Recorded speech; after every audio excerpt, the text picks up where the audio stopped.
Edi yan, welcome back sa ating part 2 ng ating voice over vlog. At hindi na to SK series, kaya naman, panuodin nyo na. Edi bali sa araw na din na yun, December 9, kadugtong lang to nung araw ko nung kami na pumunta sa Kapitolyo. Ay ari nga ang ganap ko sa hapon hanggang gabi. At ako nga pala mag-host doon sa pailaw sa amin din sa bayan ng Alitagtag. Ay di sa mga pagkakataong ari kami nagpo-proofread muna ulit. At gawa ng kami kabadong-kabadong at kami sa harap ng maraming tao mag-host. Ay ari na may hindi bago sa akin, pero ang dami kasing tao. Ay di sa mga pagkakataon ng ari kami bumabaan na muna doon galing sa aming office at kami pupunta na sa plaza gawa ng ari mga pasadong 5:12 na ang start daw ng program ay 5 o'clock. Ay pagkalabas namin ng pinto ng office ay naririnig na naming nakanta ang acoustic band. Ay yun ay part ng aming opening spiel na pagpapasaya pa. Ay pagdating namin din sa loob ng plaza ay tinitingnan namin ang aming script kung tatanggalin na ba namin gawa nagsisimula na nga ay dapat ipapakilala namin. At ayan na nga dinat na namin nagpo-perform aring JAM acoustic band na sila ang ating unang performer noong December 9. Ay di ayan kung mapapansin ninyo mga performers ay nandito sa gilid at kakaunti pa rin ang taong nanonood sa harap ng ating stage. Ay sa mga puntong ang ari, sila ang ating second performer, sila ang ACS Mini Band. Ay kung mapapansin nyo rin, lumalalim na ang gabi at dumadami na rin ang taong nanonood sa ating Pailaw 2025. Ay tingnan nyo naman habang natugtog ang mini band ay napapasayaw na aking partner. Ay sabi ko naman sa partner ko baka lalong mapasayaw sa sunod naming performers gawa ng ang sunod naming performers ay Alitagtag Dragon Ladies. Ay tingnan nyo naman sa hatawan pala ang ay talagang sabay-sabay nang sumayaw ang ating Alitagtag Dragon Ladies. Pasabog!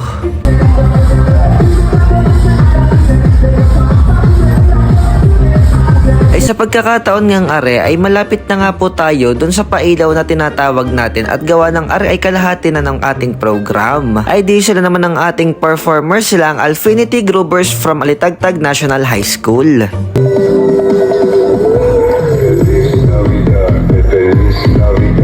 Hindi lamang sa sayawan, kundi pati naman sa paggamit ng mga instrumental ay hindi talaga magpapatalo ang mga kabataang Alitagtagenyo.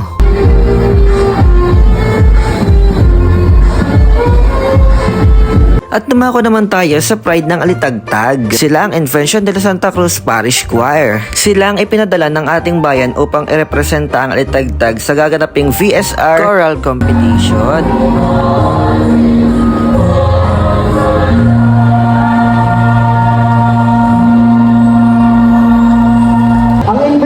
Santa Cruz Parish Choir po ay opisyal na kinatuwa ng ating bayan sa gaganaping Inter-Algeo Choral Competition na gaganapin sa Provincial Capital ngayong darating na Friday, December 12. At kung inyo pong nabalitaan, ang ating Invention de la Santa Cruz Parish Choir ay sila po ang nakakamit ng kampyonado sa ginanap na VSR Choral Competition 2025. Kaya naman po saludo kami sa inyong dedikasyon na ipaglaban ng ating bayan.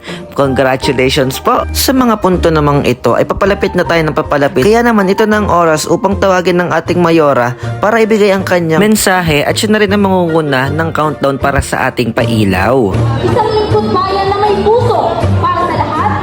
Siya ang ating pinakamamahal na punong bayan, Honorable Joman B. Bongo. SAGO and Miss Angel. A joyful, blessed, and peaceful celebration ay nagpapaalala sa atin na ang Pasko ay panahon ng pagkakaisa, pasasalamat at pag-ibig sa kapwa.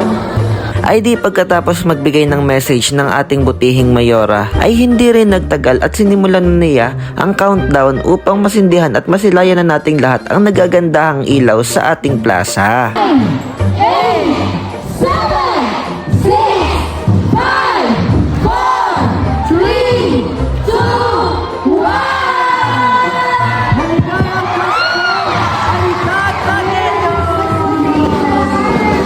Ay sa sobrang ganda, pati ang aking partner ay talagang napatili na din sa stage At syempre sa ganitong mga pailaw, ang hindi mawawala ay ang pinaka-aabangan ko at pinaka-favorite kong fireworks display.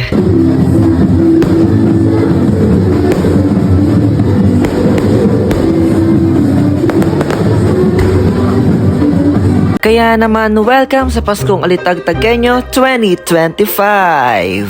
Ay kitang-kita naman natin na enjoy talaga ang ating mga taga-Alitagtagenyong panoorin ang nagkagandahan at nagdiliwanag na ilaw kasabay na ang pagputok ng ating fireworks display.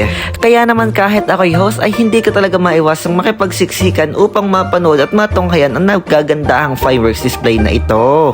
Ay ara na mga kaunting chika laang. Ay alam nyo mula nung ganap ko dun sa Kapitolyo talagang ako'y kabadong-kabado na baka ako'y hindi makaabot din sa aking pag-host. Ay kung napanood nyo yung aking unang vlog ay talaga namang kitang-kita nyo kung gaano ka-hassle talaga ang pagbalik ko din sa bayan ng Alitagtag na ito. Ay kahit ako'y pagod na pagod noong December 9 at talaga ang nasa utak ko lang ay makabalik sa Alitagtag. Gawa ng kapag ako'y hindi nakabalik at ako'y hindi nakapag-host, tunay na kahiya-hiya talagang aking ginawang iyon. Pero talagang tunay nga ang kasabihan na God will provide at talaga ako'y doon naniniwala. Tuong ako'y binigyan na yan ng idea kung paano ako makaka-uwi. At nang sa gayon ay magawa ko ang aking purpose na kanyang nakaplano para sa akin.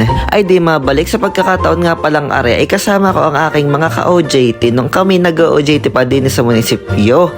Ay ring nasa likod ko si Prince ay nawala ng aking dalawang kasama si Lordy at saka si MJ. Kami nga pala ibabalik na doon sa aming office at tuong ako'y gutom na sabi ko sa mga yan ay sumama muna sila sa amin ni Ate Angel. Ay kung kayo may napapaibig na masinsayan ng kagandahan ng aming plaza ay hindi na may hindi itinitiklop ay pumunta na lamang kayo doon sa aming bayan nang makita nyo ang ganda at kumikislap na aming pailaw. Ay ayun, lumitaw na si MJ. Ay nasa na naman si Lalay at saka si Ate Angel. Ay ari nasa likod ko lang pala at bakit garamay nag-apak na ay talaga masakit na daw ang kanyang paa. Ay kaya naman kami nagtungo din sa office ng disaster ay para kumuha ng aming pagkain at gutom na talaga kaming dalawa. Ay pagkakuha ko nga ng pagkain na rin naman dinala ko naman sa office namin sa may accounting at ari ang aming dinner kami nagkita-kita at nagsama-sama na naman ay magugulo na naman ang mga itik. Ay kung napansin yung McDo ang dala ko pero ang aking binuksan ay aring pagkain ay talaga may take out talaga namang hindi yun mawawala. Ay siya paano kami panoodin yung munang kumain din at talagang kami gutom at pasal na sa sobrang daming ganap buong maghapon. Ay kung matatanong nyo kung ano aking kinakain ari nga pala ay baby back ribs at talagang pagkakasarap naman na rin lambot at talagang humihiwalay na ang laman doon sa butaw. Ay di after kumain anong gagawin? Ay di ari uuwi na at marami pang gagawin. Hindi pa pwedeng magpahinga at gawa na pag nagpahinga ay hindi naman matatapos ang aming thesis ay kaya naman garni na ang aking nangyari pag uwi. Kahit na ang buong katawan ko'y pagod na pagod ay bawal magpahinga. Baka kapag ako'y nagpahinga ay magpahinga na rin ang aking grades at ang aking thesis. Mas gugustuhin ko ng humimlay nang tapos ang aking ACADS kaya naman are pagka uwi ko'y nagbukas ng laptop at hihimlay hindi pwede magtitesis tayo. Ay kahit garni pagod na pagod at walang pahinga ay di ko natatapusin ng aking video at iiwanan ko kayo sa aking katagang thesis dependent. Bye-bye!